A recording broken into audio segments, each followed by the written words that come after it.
Hey, it's Debbie, and I'm sitting on my Osu again to podcast. It's my new thing. Sit and stretch and do core work. I am going to talk to Dr. Ariana. I wanted to get her on the show because I really want to share what is heart rate variability. I've talked about it so many times the past 10 years, but I really feel that we need to dive into the science a little bit more, how to test, as I use Aura Ring, but I know it's not accurate. Ideally, I use an app with my heart rate monitor strap on and get a little more information. The data, it's funny because I have all my clients share their tracking methods. If they use Garmin or Whoop or Aura, I put it on Practice Better or I use Training Peaks. And the information is all over the place. So, what to track, how to use that information when you're using all these devices. It's helpful, but we need to understand what to do with it and how to improve your heart rate variability. As I shared in a video the other week, humming, breathing in and it's easy to do. Gargling, there's a lot of things. Singing can stimulate that vagal nerve, and it's just like strength training, getting that muscle stronger, the gut brain connection. So I wanted to talk to Dr. Missimer. I think that's how you say your last name. We'll find out. And she's got a good, diverse background in something different, but I just wanted to talk about how she incorporates holistic and functional medicine to help mainstream healthcare improve patient outcomes.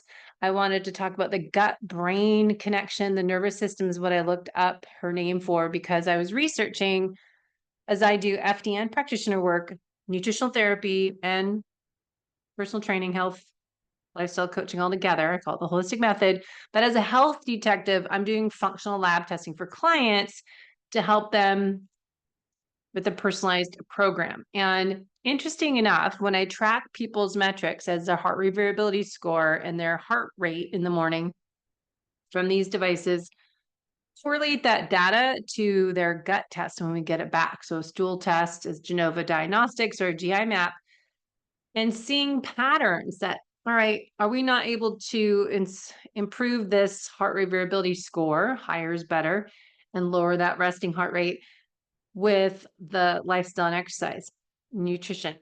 Something else might be going on. So it's really looking at connecting the dots, as we say, putting the missing pieces of your health puzzle together. Has to not guess, I would say, as well as you don't know what you don't know. You can work on all the external stressors that we know we kind of can feel that we have, but you have no idea what's going on under the hood unless you invest in your health. And I just was saying yesterday to a client that we spend all this money on lab testing, the insurance doesn't cover it. Sorry, but they don't. But so you have to save some money, put it aside, stop eating out as much and buying coffee drinks and save money for investing in your health. Your health is your wealth, but that's what I was saying. Your wealth is not use too much of your wealth to improve your health. We want to figure out what we can do without spending a ton of money and really optimize health from the inside out, working on identifying these hidden stressors, looking at your genetics, which I'll share in another podcast that I do have option for you to do the Wild Health Precision Medicine Clarity Report that I have been sharing. And I just got my second round of labs and correlating that with your genetics. So I can give you that link if you ask me for Clarity Report genetics. And I like to put it all together, right? So let's get Ariana on the show. She's here and we'll look at what she has learned and what she's doing in her practice. Hold on. Is my audio okay? Does it sound good? Hey, oh, yes, we're here. I've got Dr. Ariana on the show that I stalked down when I was researching heart rate variability and the nervous system and gut health and everything. And I found an expert to help you guys learn more on what to do with all these devices we use and try to hopefully learn from what you're collecting data and use it and how we look at the whole person from a holistic approach. So thanks for coming on my podcast with me finally. Thank you, Debbie. I'm so excited to be here. Tell us a little bit who you are. Of course, it's kind of a standard question to start, but I always like to know, okay, what's your why? What do you do? Why do you do it? What's your purpose, passion, mission? Oh, yes. Okay. Well, I'll give just a mini Yeah, that could background take an in hour. that. That could take an hour. I'll try to do it in 1 minute. So I lost my brother sadly to cancer. And when someone asked me what my purpose is, 100%, it was because when he passed away, he fought for his life, he fought for his movement. And that is what gave me my purpose, which was to help change lives and help people really be the best versions of themselves. And fast forward, I was into fitness for many years. I was seeing all of these people in a fitness setting coming in with pain and injury. So pursued my doctorate in physical therapy. I was already a registered dietitian. And then fast forward a little bit further, I got cancer myself and was diagnosed with stage 3 liposarcoma, and also realized that I wanted to be able to come at it with the mindset of looking at the whole person as I do with all my patients and focusing on mindset, nutrition, and movement for myself. So I trained for American Ninja Warrior. And then after that, and competed.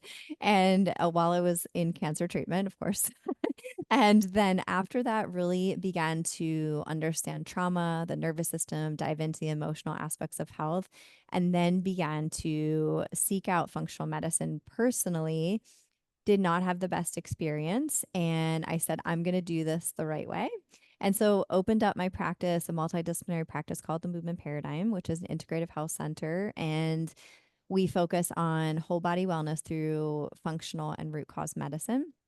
And then I did my IFM certification, and here I am. And Where are my you? goal is to try to put everything together. I love that. That's so, I just love that we all have our own story that brings us to what we focus on. And that's why I asked like your purpose, because every practitioner seems to be coming from something that brought them to like, I want to do that better. No one was there for me to help me, guide me, and course correct as needed to what I was looking for. And that's the person I became as a practitioner and yourself. So that's Yes. amazing story. Where are you Thank you. located again? In Downingtown, Pennsylvania. Yeah, that's great. Now, mindset is interesting. So, what made you go from physical therapy to focus on mindset? Why do you think that's so important?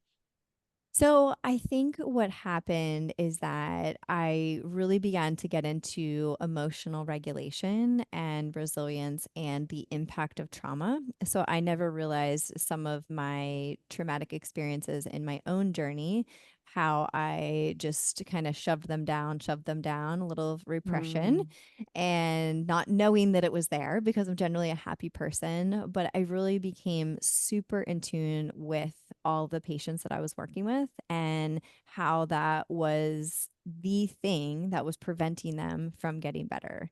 So if they were mm, coming in with chronic pain, if they were coming in with chronic gut issues, I still see it day after day after day, that until they are in a safe place in their own body, they are not going to be mm. able to heal.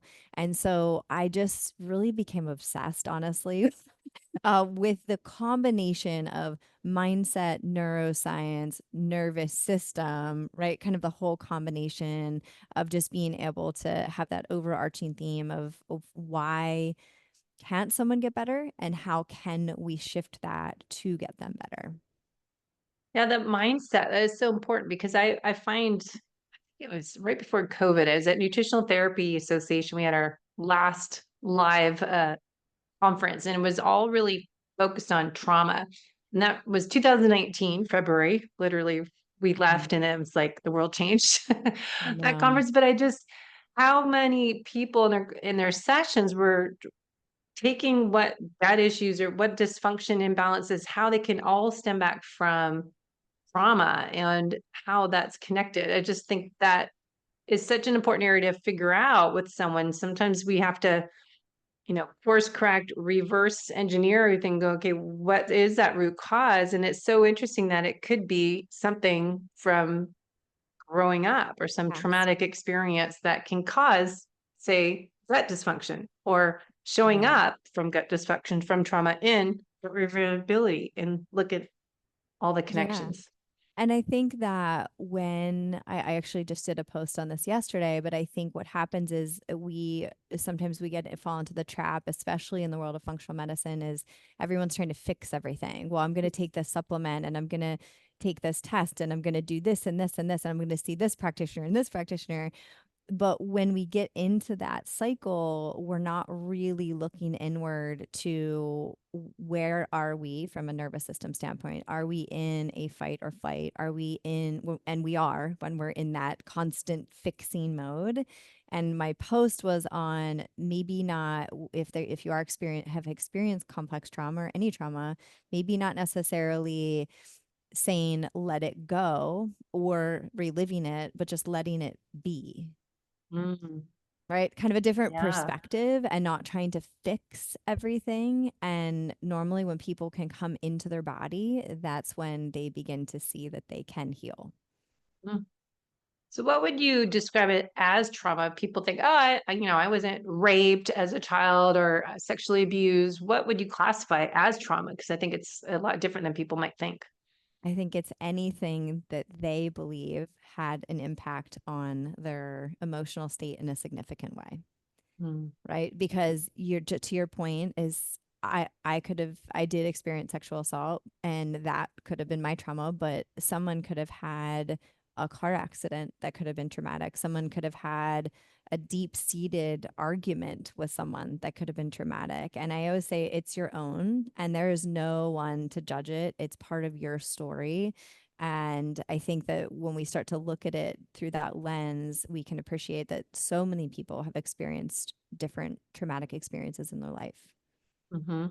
Yeah, I even have someone I know that mentioned stuff that happened when they're growing up, but then they had gallbladder attacks. And that led to kind of what they called PTSD. And that led me down some rabbit holes too. Like, oh, that's such an interesting perspective because you had that experience is so traumatic. Now you're afraid of eating food, that you're afraid of having that same experience again. So that could be another different Yeah. example. And we can hold those emotions in, especially in our organs, especially Mm. through the lens of visceral work. Well, if, for example, gallbladder is oftentimes where you are holding things in. That's what No. can be the emotional part of gallbladder attacks, gallstones, eventually needing a gallbladder surgery. So it is really interesting when we start to see the psycho-emotional connection of our organs, of our physical tissue with our emotions. And that's kind of when you start to get into the field of psychoneuroimmunology.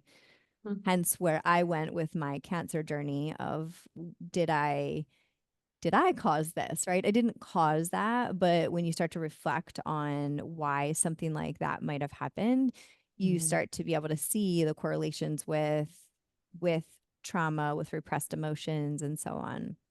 Hmm.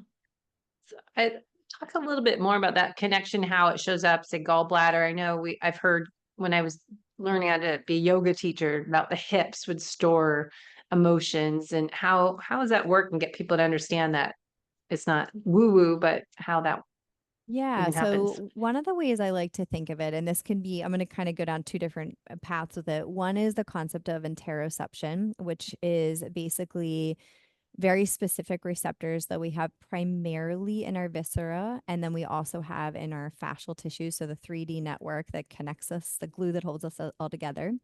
And those interoceptors are going to be detected by it's called the anterior insular cortex in the brain. And that's what is actually emotional regulation. So we have all of these interoceptors, actually 7 times more of that than proprioceptors in our fascia. So we have so many in our viscera. So when we begin to have even something like inflammation in the gut, or we are eating a standard American diet, or we're drinking alcohol, that can cause inflammation in the gut, which from obviously we could talk about a million other things related to this, but just as it relates to this conversation is that can influence our interoceptors and then that can affect our emotional regulation.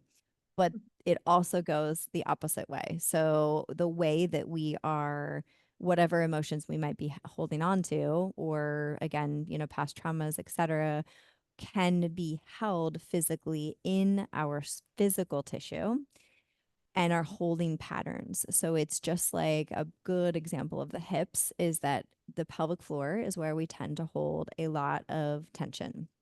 And a lot of times when subconsciously, of course, you might be clenching the pelvic floor, you might be tightening your glutes, you might be holding this tightness.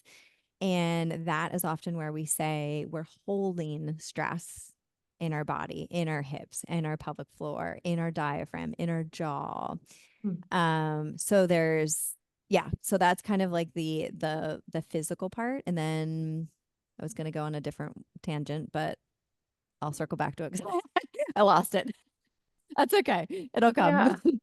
It's so interesting. I just find it because I work with clients, as I said before, that really working on not just chronic stress issues, but those people that are struggling to feel their best, or the ones that just like, I want to be a health optimizer, prevent what might be happening. Yes. Or I like to say, I want to be my best self in the future. What can I do now to set myself up for success? So even if you don't have symptoms, because I think once we dig in, we really have always something to work on, an area of opportunity. But Mhm. looking at those that are struggling with unexplained chronic fatigue and say weight gain and all these other random symptoms. But if people are struggling with that and just can't get answers, because I know I went to the doctor and say, you need some antidepressants. There's nothing wrong with you. I went to like 8 different doctors, even naturopaths who were really just give me supplements. And I kind of what I do now is look at like, you can't out supplement poor lifestyle habits. And as you're working on, like, let's work on that why from a mindset perception. But it's looking at so many people are different, but I know where I'm going now. What's my Yeah, tracks? I Like so got many you. I things. know we both did that. Where am I? You start talking and you're kind of just, I got I you. know you get so I'm so interested in this because I just find it can be from anywhere. So I work with people that are struggling a lot of times or their health they just want to prevent going. They don't want to be like me. They want to prevent Yeah, adrenal exhaustion kind of thing I had. But those that are struggling, how do you know or how should right. they know how to find you someone as yourself Okay. that's like, well, maybe there's trauma and I have no clue. Like, how do you Yeah. get that next step to go, I need to find someone as you? Yeah. So, and actually, I thought I remembered my last part too. So I'll weave that in too. It's actually perfect because they both tie together. I think the most important thing, at least in my opinion, is the timeline, the chronological timeline.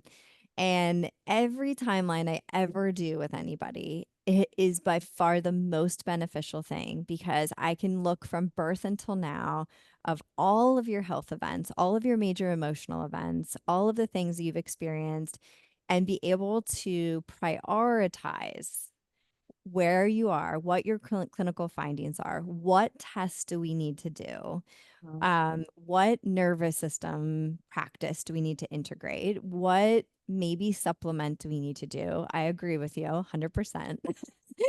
Yeah, what lifestyle interventions? Because I think that's the part that I do feel like is often missing is that, and I'm going to kind of just segue for 1 second, is that when people are experiencing the chronic pain and the chronic gut issues and the chronic fatigue and just feel like, oh my gosh, I've tried everything and I still can't get better, is that is where it is really important to start with the nervous system to say, where are you on this continuum? Because what I find so frequently is that when someone has had significant emotional issues over the course of their lifetime and they're in that fight flight state for a really long time, so they're in survival mode for and they're kind of going, eventually they start to move into that freeze state where they're feeling numb, they're feeling disconnected, their pain thresholds are really distorted, their ability to relate, connect to themselves, to other people starts to diminish.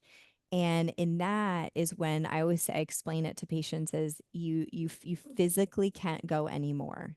You're so depleted that now your body is presenting itself. So to your previous question about like, well, how does that present? How do we hold things in our body? That is it, right? So our body just can't go anymore. So then we have this fatigue. Then we have all these things happening. And so it's really important to identify that, because for one person, we might need to say, hey, and I know this now sounds really simple, but in order for you to deal with some of this emotional stuff, we've got to give you, which I know sounds basic to us, but water, electrolytes, like we have to replete you from a Mhm. really basic level so that you can begin to manage your stress, your emotions, etc. And then it becomes easier to say, okay, we're going to do a stool test, because now we can see like what is happening in your microbiome.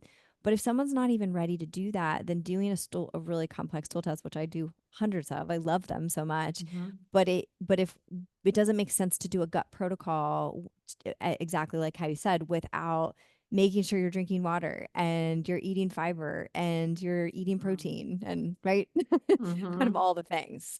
Yeah. Yeah, I think it's also something I was just thinking as you're talking that a lot of my listeners are, say, endurance athletes or exercising a lot. And I'm for years have talked about this is what are you running from? What are you running to? So it's almost, especially when you talk about food addictions, or I think this would correlate with trauma. Growing up, you're just running from dealing with what's really actually going on the inside. If there's some trauma, if that you become addicted to exercise and training for a race and always have to be busy, that you're not able to be still and quiet with yourself. And it always makes me curious with clients, like, okay, why can you not do nothing? And what's wrong with this kind of not moving and not exercising and not always have to be on all the time? What else is going on that we need to dive into to figure out some other root causes or triggers? Yeah, and to learning how to just be, right? Yeah. Which I mean, is so many people don't that exercise. I think they're just like, they always have to be on. It's like, okay, right, well, we're not the sedentary people. We're the opposite of that bell curve, the exercise of benefits. course. We're like, we're over here. What Yeah, else and is going on? I think it's hard sometimes with all of us who love to exercise, right? Because you can cross that line of, okay, is that helping or is it Hmm. hurting? We can always argue that most of it is better, but I agree. It's kind of like that's a great way to say it is, what are you running from, or how can we become more present? I'm working with a ultra marathoner right now and trying to work on some of that exact thing Hmm. of just Yeah, saying, because hey, don't they let's always, yeah, they race and then sorry, I interrupted, but yeah. racing and then they sign up for another race and they don't know when to Mhm. stop racing. And people always ask me, like, because did Ironmans for years and marathons, a 50K trail So run, cool. and I was always racing. So And I cool. was forced to stop because of my health, but it's always like, why can't we? Because we have that identity is one issue that Right. people have. It's like, well, everyone knows, hey, Debbie, when's your next Ironman? When is your next race? That was Right. who Debbie was. And now it's not. It's like, when's your next vacation?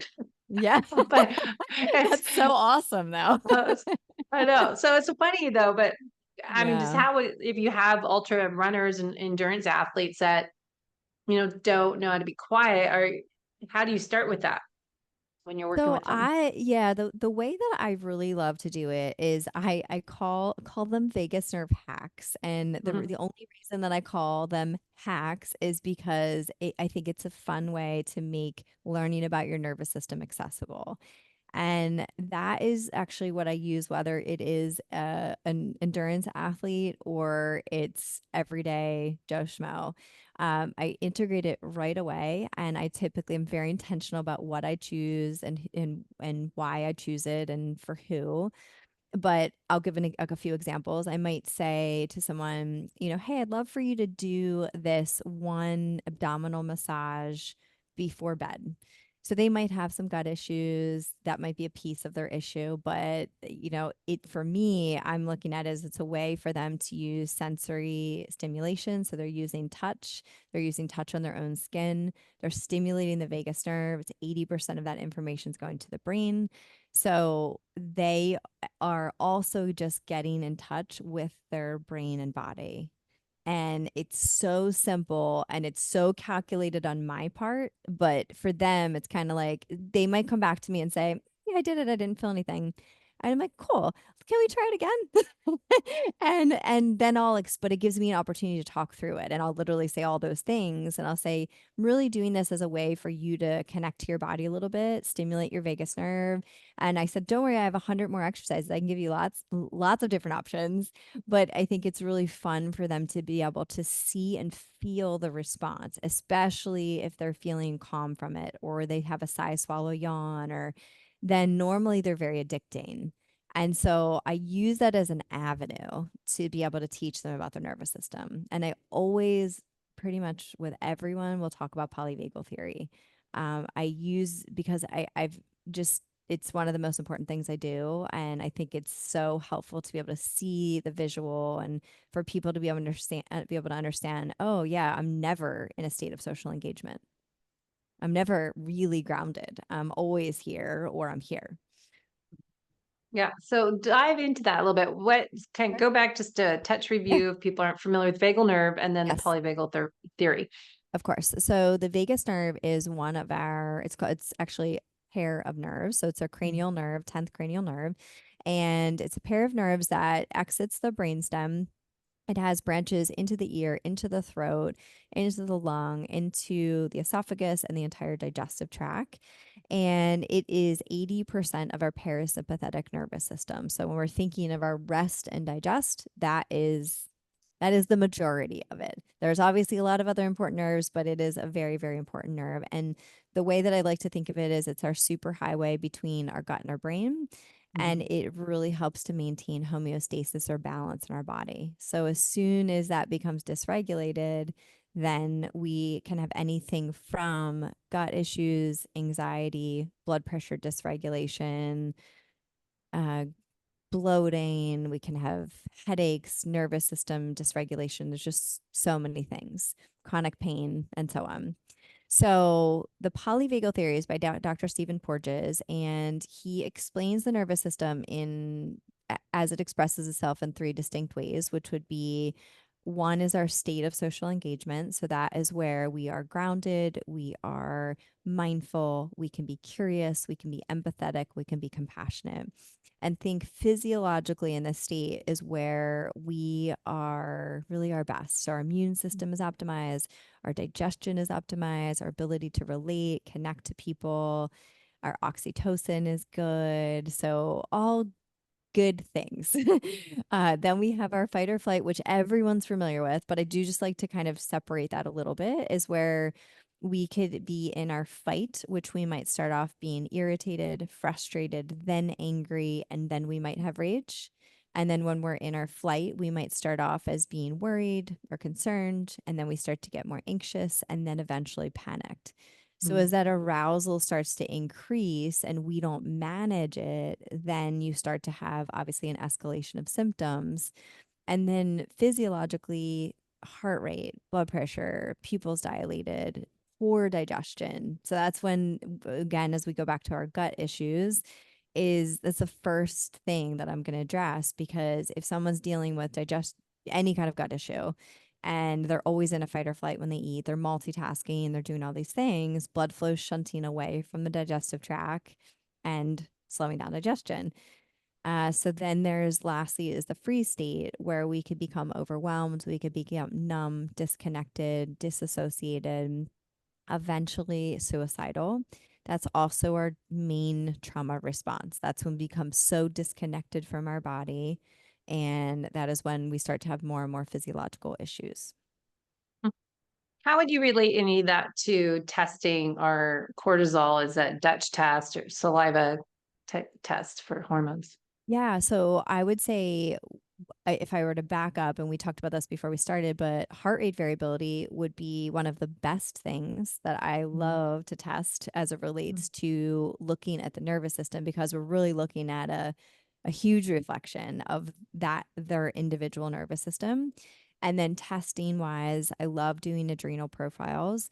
I could predict almost everyone's based on Mhm. if I really understand their day and how Mhm. they're waking up at 2, 3 o'clock in the morning, they're feeling tired, super tired at 3 p.m. Right? I could probably predict them, but they are really helpful in being able to identify what is happening and be able to explain it of here's when your cortisol should be high and here's when it is high, Mhm. and just being able to give more objective data, and then also being able to manage the day better of how they can implement vagus nerve exercises, somatic practices, and so on. Because I always find because I had low cortisol, obviously, Okay. if people know the progression is high, Yep. adrenal fatigue, it used to be called the HP axis progression, then you get to Mhm. be Yep. below normal and you get really low, causes probably even more problems, Mhm. according to my experience. But so many people talk about high cortisol just being on fight or flight, kind of chronic stress mode all the time. Do you ever see kind of correlate that with heart rate variability and their vagal nerve Yeah, absolutely. So if we motions? kind of think you're right in the sense that there definitely are a lot of people. I think a better way to say it is a lot of people have HPA axis dysfunction. Yeah. So could be high, could be low, could be high when it's supposed to be low and low when it's supposed to be high.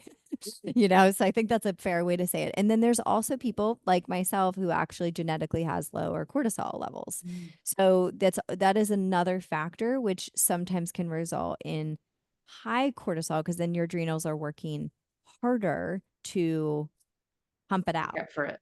So Mhm. yeah, so I mean it's really there's a lot of layers to it, but I think there's definitely very consistent patterns, and anyone that's listening, I'm sure you can relate if you've woken up at 2, 3, 4 o'clock in the morning. Yes. I'm sure It's a no one nightmare. has, but Yeah. just in the event that someone has, that is when cortisol is peaking too early. So it Mhm. should, if we kind of think of general time frames, 6 a.m., roughly 10 p.m. is when you would go to bed. So your cortisol is decreasing and melatonin is increasing. And then 6 a.m. would be when it's ideally peaking around that time. But Mhm. even that, we have that cortisol awakening response. So if you wake up at 6, it's rising until 6:30. And then 6:30 is really the peak. So that 30 minutes, what you do in that 30 minutes is crucial for your entire day. If you wake Mm. up and you have a cup of coffee at 6:02 and you don't have any water, you don't have any food, you're hijacking the system, Mm. which can affect the entire day, and especially Mhm. tanking heart rate variability. So Mm. decreasing heart rate variability, making your recovery of your nervous system worse. So say we'll just review that again. So 30 minutes after waking, you don't Mhm. want to do anything to impact your cortisol levels by having stimulants. Stimulants, you can kind of think of quite a few things like stimulant, and this can I'll give some very variables here too, but like stimulants, exercise, phone, right, jump waking up, checking your phone right away, going onto Facebook, really anything like that. You want to be thinking you're just kind of easing into your day. Now, everyone has different lifestyles, and some people have to work out in the morning. And that's where, for most people, food becomes important.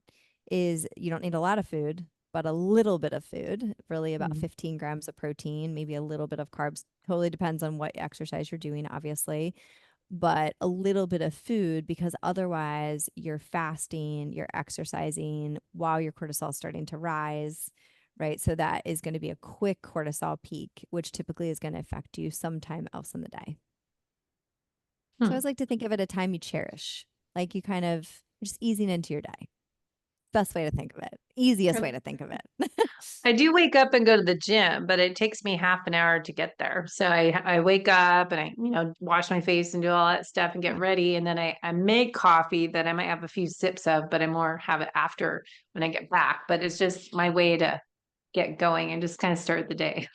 Yeah, and I always say sometimes you have to navigate when you do work out in the morning. You just got to kind Mm. of figure out the nuances, and some suggestions I give to people a lot are, especially with the coffee situation, is this could be variable, but sometimes it might be eating first, then drinking water, then having coffee 60 to 90 minutes after awakening. So then that really helps a lot of people, even if you're a poor coffee or caffeine metabolizer, that helps. That helps with cortisol. So it's just a really nice way to kind of navigate it. So it just Mhm. depends, but everybody's different, right? No, I remember that was a big thing last, I don't know, the past year about don't have your coffee until an hour and a half after wake. It's like, wait, it's not my enjoyment time.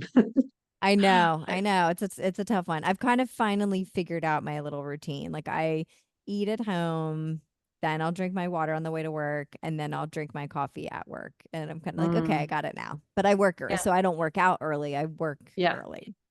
So, See, gotta yeah, work no, through the that's why I always routine. work with clients. What is your normal day? What's your ideal day? And then let's figure out best time of day to do everything and map it out in the week because like I do best for myself waking up and moving. I have to do some type of exercise. It was going to the Yeah. gym or going outside, but I have to do something to get myself feeling fresh. I hate just starting work right away. I have to have a little outdoor time, but I think Yeah. it's so individual and depends when you It work. is. Yeah. And that's what I was going to say is that's the beauty of it is just figuring out for each person Hmm. what's the best routine for them. And then Yes. considering all these things, not obsessing about them, just considering them. Yeah, I I know. think that's a good way to look at it because I think sometimes we could go too far of trying to make everything so perfect that we don't even get the foundation down. So I think it's just keeping the information there and trying to do the best you can with it. That's funny. I was just telling a client if I did everything we're told to do in the morning and nighttime, I'd spend the whole day getting ready for the day and start like, oh, now it's time to get ready for bed because I got to do my sauna and the cold therapy and my red light and blah, blah, blah. It's like you can spend the whole day just optimizing your sleep. Yeah. True Like, story. it's True all the story. hacks here. So let's get back to the vagal nerve, the polyvagal theory, because I think it's so fascinating and to learn because I keep trying to do podcasts on this and as I said, looking at gut health, GI Yeah. map or Genova tests and look at correlations. People are struggling with the low HRV. Again, these are not Yeah. accurate, an aura or whoop or people using Garmin and heart rate Yeah. variability. Ideally is with the chest strap on and using an app to measure. Like I like to do my friend owns Sweet Beat Life. I used to do test that on clients all the time because he can get your HRV, heart rate variability, and your low frequency LF and HF, because that's what I like to see the data points of what is low frequency and high frequency, your Mhm. parasympathetic sympathetic nervous system in balance. So how do you like to test people and how should we use this information? Yeah, so I typically really all the devices that you just said, typically try to figure out what is going to be most realistic for them. Like if you don't like to wear a ring, you shouldn't wear an Aura ring, Mhm. right? If you're open to wearing a watch, we can try the Whoop watch. If you want to just chest it in the morning, you could do Elite HRV with a chest strap, right? So I really try to get the information, but in a way that is not stressful for them and only Mhm. fun and exciting for them to Yeah. learn about their nervous system. So I really try to make that as accessible as possible and just figure out, just like everything else we just talked about, is figuring out what's the best for them. And then, again, going kind of back to that, the beginning of where are they on that map? So that's why I love talking to people and showing them the picture of the polyvagal theory because they are the ones that are identifying. I know I might know where they are, but they are able to say, "Oh man, this is where I am," or "This is where I am a lot." Mhm. And then it's beginning to correlate like what's the objective data that they have. So what is their because as we both know, we don't know if 20 HRV is good for them or bad for them, right? That could Mhm. be an improvement for Yeah. all we know, Find their or that could base. be much worse than it has been. So it's really trying to obviously correlate their objective data with where they are subjectively and then be able to figure out kind of going back to like what do we need to test? Like is their gut issue contributing to this systemic inflammation and this real significant dysregulation of their vagus nerve, for example, could be. Or is it just that their nervous system is so dysregulated that's causing all of these other physical symptoms? Could be. I would say it's probably yes and yes. But I have people reach out to me from literally all over the world and say, I have a vagus nerve issue and this is why and which is they're just kind of pointing to they have a vagus nerve issue and my goal is but why do you have one, Mhm. right? is it a physical driver? Like they have, again, some kind of, I hate to use the word parasite because quite frankly, not that many people have parasites. I do hundreds of stool tests and yes, I see them, but it's not anywhere near what social media says. But if they have leaky gut, for example, and they're trying to feel better and regulate, but then they have all the systemic inflammation, they have nutrient deficiencies, they have food allergies. It's like you kind of have to come at it from, in my opinion, all ends. Like you're addressing all of it. You're addressing their lifestyle. You're addressing, maybe what is happening clinically, and you're addressing the nervous system as well.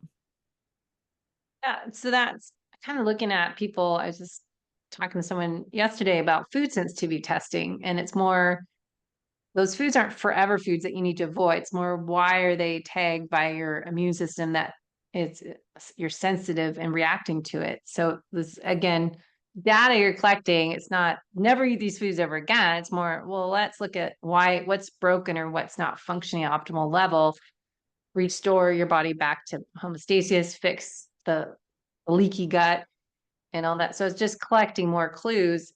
Yes. How does that work? And do you see any patterns, correlations with food sensitivities, gut dysfunction, as you said, with heart rate variability, and maybe reverse engineering is it going back to what's broken that's causing all this dysfunction? Like we always say, work north to south in nutritional therapy, but you're working north isn't just how we're eating and digesting our food properly, chewing our food, eating mindfully, but it's getting in that parasympathetic state to eat and digest our food. But then it's how do we get to parasympathetic? We have to work on that vagal nerve first.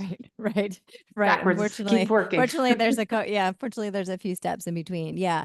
So that's such a great point, Debbie. So I totally agree with that because I always talk about it is that yes, you are sensitive to a lot of foods right now, but that isn't the problem. So just us removing is not the ultimate solution. Sometimes it can be super complex, I think, with people when they've just gotten to this point where there's just so many things that they can't eat. I think just emotionally, physically, it just becomes really, really challenging. But I 100% agree with you is that when we get leaky gut and that is still trying to figure out why does someone have leaky gut, what are all the reasons for them that happen, but when they do, then they have more food allergies, they have more food sensitivities, they have more food intolerances. So I personally don't do food sensitivity testing just because of the reliability of it isn't amazing. I'm totally fine if people do it. It's just not a test I typically do, but I do allergy testing frequently, and which would be IgE mediated blood testing. And then of course I do stool testing all the time. And so if I see that someone is sensitive to, my goal is always to figure out, is it a FODMAP issue? Is it a histamine issue? Um, is it a gluten issue? Like just really trying to identify what it is specifically, because I think people got into this mindset of they just can't eat anything. And then it just becomes so restrictive that now they're not even getting the nutrients that they need to heal. Yeah. So my goal is to I kind of put that on myself to figure out the nuances of what is it really that they're sensitive to. So that way I can simplify it for them and say, okay, I want you to eat all of these things. And we might just modify this for now while we're healing your gut. And then we can circle back to them. Yeah, that's a big topic lately. People that are doing a strict food elimination diet, which ends up meat based or just strictly meat carnivore type of diet, that people feel better. But the big conversation on the other side of it is, well, why can't you eat those other foods? What's not working? What's dysfunctional? And, you're still avoiding what's going on by just eating, say, meat. Yeah. And what's the lion diet, for example? They're just being so strict, but you're not addressing what else. If you want to eat other foods, is more why not. Yeah, and I think nutrition and metabolism is just a hard just topic in general, Yeah. right? It's so emotional for so many people. For me, it's not emotional, but but it is very challenging because everyone has biases of this is good, Mhm. this is right, Yeah. this is wrong. And at the end of the day, I do think everyone's diet is going to be very unique to them. I think we can agree over research over years that there are a lot of commonalities Mhm. of like, hey, eat your fruits and vegetables, eat your protein, etc. But obviously, even within that, we have complete Mhm. extremes as well. So I just think that there is so much bio individuality with it. But I think that um, when you are looking at somebody's having all of these issues with food, I think that's where you have to look at why and Mhm. not just keep taking them out because that Yeah, isn't really the solution. correct. I agree. Okay, so last little bit. I know you had Yeah. just we're getting off topic again. It's my problem. Yeah.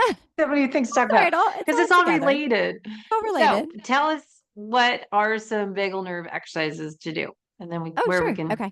dive into that, and Yeah. then where to get Uh, more s- info. so one of my favorites is so basically it's called the salamander. So you interlace your fingers, bring your hands right behind your head like this. And you can always, sorry, I didn't do this, but you can check your head range of motion first just to see if it feels tight. And then you're going to side bend your upper body and you're going to look with your eyes up towards the top elbow. So you're trying to keep your face forward and you're just looking with your eyes. We'll hold it, we'll do a abbreviated version. We normally do 30 seconds, we'll do about 15. And then we'll come back to center and then you switch to the other side. And then same thing, look up towards that top elbow. Try to keep your face forward towards me. And I'll just kind of talk through this as we're holding. So come back to center and then you would recheck your range of motion. And typically it's going to be better. I would say almost in 80 to 90% of people, if not 100%. But you do want to hold it for 30 seconds. So you're basically putting in some input via your hand and then neurological input from your eyes into where the brainstem is. So you're bringing some blood flow to that area. So it stimulates the vagus nerve and then also the spinal accessory nerve here. Which is going to relax the neck right away. So that's where we have so many issues. So that's like huge win for most people. And another just really simple one that I love, which is also a craniosacral technique, is an ear release.